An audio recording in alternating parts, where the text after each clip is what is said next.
नमस्कार दोस्तों। आज हम बात करने जा रहे हैं कि मिट्टी के अंदर में कौन से ऐसे पदार्थ होते हैं, जैसे कि हमने पिछले वीडियो में देखा कि पंच तत्व के अलावा होते हैं। तो वही जो चीजें हैं कि जो जमीन के अंदर में रहते हैं, कि जैसे हमने बोला था कि उसमें रेत और कार्बनिक तत्व से हमारी मिट्टी बनती है, मगर उसके अलावा भी उसमें बहुत सारी चीजें रहती है।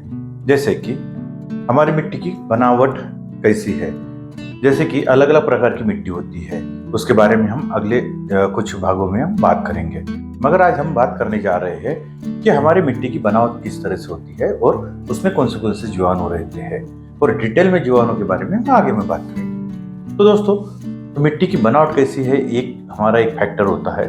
दूसरा जो फैक्टर होता है उसके अंदर हमें, जिसे हम बैक शॉट कहते हैं, या फिर छोटे मोटे जो पत्थर रहते हैं उनकी उपस्थिति हमारी मिट्टी के अंदर में कितनी है, हमारी मिट्टी का जो फैलाव है वो किस तरह से है, यानी हमारी मिट्टी में भुरभुरापन कितनी मात्रा में है।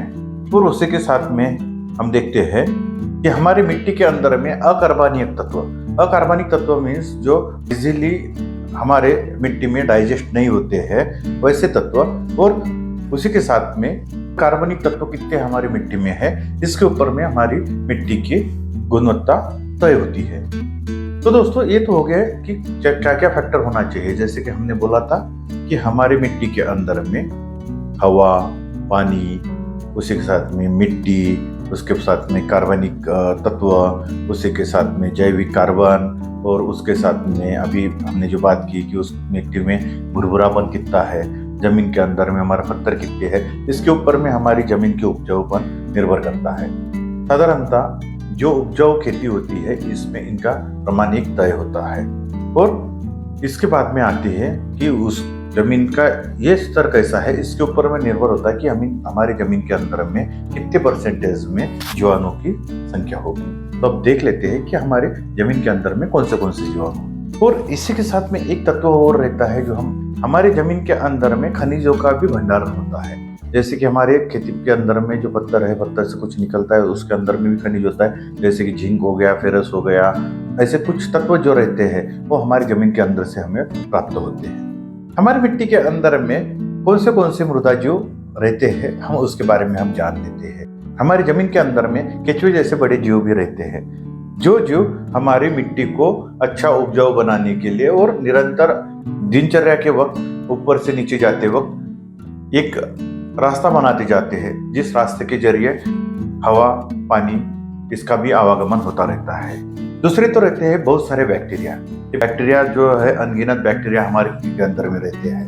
वो हमारी जमीन के अंदर में किस तरह का पोषक वातावरण तैयार है उसके ऊपर में निर्भर करता है कि हमारी जमीन के अंदर में कितने बैक्टीरिया रहते हैं। इसमें कुछ हमारी फसल के लिए अच्छे काम करने वाले बैक्टीरिया होते हैं, और कुछ बुरे भी होते हैं कि जो हमारी फसल को नुकसान भी कर सकते हैं। मगर दोनों बैक्टीरिया हमारे खेत के अंदर में होना जरूरी है, क्योंकि कुछ बैक्टीरिया हमारा जो ऑर्गेनिक कार्बन है उनको विघटन करने का भी काम करते हैं, और जो विघटन से जो तत्व हमें मिलते हैं वो पोषक तत्व हमारे जड़ों के लिए, हमारे फसल के लिए बहुत फायदेमंद होता है। दूसरे होते हैं कवक।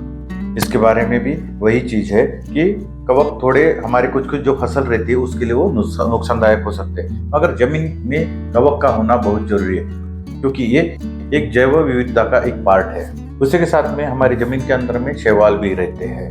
और इसके साथ में आता है एक्टिनोमाइटिस जो चीज है कि वो हमारी जमीन के अंदर में जैव विविधता का एक भाग है। और उसी के साथ साथ में प्रोटोजो नाम के भी जो कुछ जीवाणु है, वो प्रोटोजो भी हमारे मिट्टी के अंदर में रहते हैं। और इसी के अलावा निमेटोड एक हमारे जमीन के जैव विविधता का पार्ट है।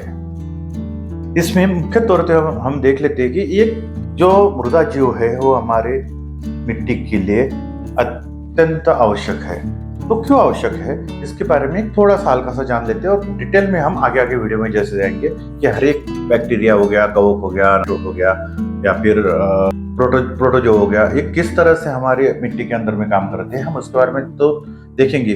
मगर फिलहाल हम क्या क्या चीजें हमारे जमीन के अंदर में होती है मोटे मोटे तौर पे हम अभी देख लेते हैं। तो जैसे कि हमारे खेती के अंदर में हम देख लेते हैं कि कार्बनिक जो पदार्थ होते हैं उसका विघटन करने का काम एनजीओ द्वारा किया जाता है। उसी तरह हवा में का जो नाइट्रोजन रहता है, वो हवा में का नाइट्रोजन हमारे पौधों के लिए उपलब्ध कराने का काम भी हमारे जीवाणु करते हैं। उसी के साथ में आवश्यक तत्व जो रहते हैं, जिसका विघटन करके कार्बनिक तत्व जो रहते हैं या फिर नाइट्रेट रहते हैं, इनको विघटन करके एक तत्व से दूसरा तत्व तैयार करने के लिए भी ये जीवाणु हमें मदद करते हैं। उसी के साथ साथ में हमारी जो मिट्टी है, मिट्टी की परतें सुधारने के लिए और मिट्टी की संरचना को एक फायदा पहुंचाने के लिए भी ये जीवाणु हमारे लिए बहुत सारा काम करते हैं। इसी के साथ साथ में हमारे जमीन के अंदर में जो बारिश का पानी आता है या फिर जो पानी का निकास रहता है, वो अच्छी तरह से निकल जाने के लिए भी ये मृदा जीव है, ये हमारे लिए बहुत अच्छा काम करते हैं। साथ में हमारे जमीन के अंदर में ये जीवाणु है, बैक्टीरिया है, नेमेटोड है, ये विघटन करते वक्त बहुत सारे एंजाइम्स हो गया या फिर बहुत सारे कार्बनिक तत्व जो हो गए, उसी के साथ साथ में जो हमारे पौधों के लिए आवश्यक हार्मोन्स है, उनकी भी उपलब्धता कराते हैं। तो ये सभी चीजें जो है हमें जमीन के अंदर में ही उपलब्ध हो जाती है। आजकल हम ये सब चीजें जो है वो बाहर से लाके हमारे पौधों के लिए देते हैं। और अगर हम इन चीजों के ऊपर में अच्छी तरह से काम करें और हमारे जमीन का अंदर का जो ऑर्गेनिक कार्बन का स्तर जो है, वो ऑर्गेनिक कार्बन का स्तर अगर हम 5% से ऊपर में लेके जाए तो हो सकता है वो ज्यादा होगा, तो उतनी ज्यादा मात्रा में हमें हमारी फसल जो है अच्छी तरह से आएगी। उसके ऊपर में हमारे रोग कीट इनका भी प्रकोप कम होगा। हमारी जो फसल है वो एक हेल्दी क्रॉप होगा। और अगर हेल्दी क्रॉप होता है तो आपको भी पता है कि अगर कोई बच्चा भी हेल्दी है तो उसके ऊपर में आसानी से किसी रोग का छिड़काव नहीं होता है। और उसका अगर इम्यूनिटी पावर अच्छा है तो जैसे हमने पिछली महामारी में देखा कोविड जैसे, कि जिसकी इम्यूनिटी कम है वो जल्दी से इसके शिकार हो चुके और कुछ जो लोग थे उनको इस बीमारी का कुछ भी इफेक्ट नहीं पड़ा। तो दोस्तों, ये वीडियो में हम इतना ही बात करने जा रहे हैं कि हमने देखा कि किस तरह से हमारी मिट्टी के अंदर में मोटा मोटा क्या क्या चीजें होनी चाहिए। अभी हमें 5वें पार्ट में हम काम कर रहे हैं।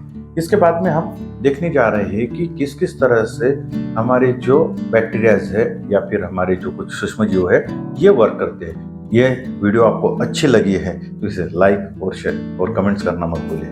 दोस्तों, मिलते हैं अगले वीडियो में, तब तक के लिए नमस्कार।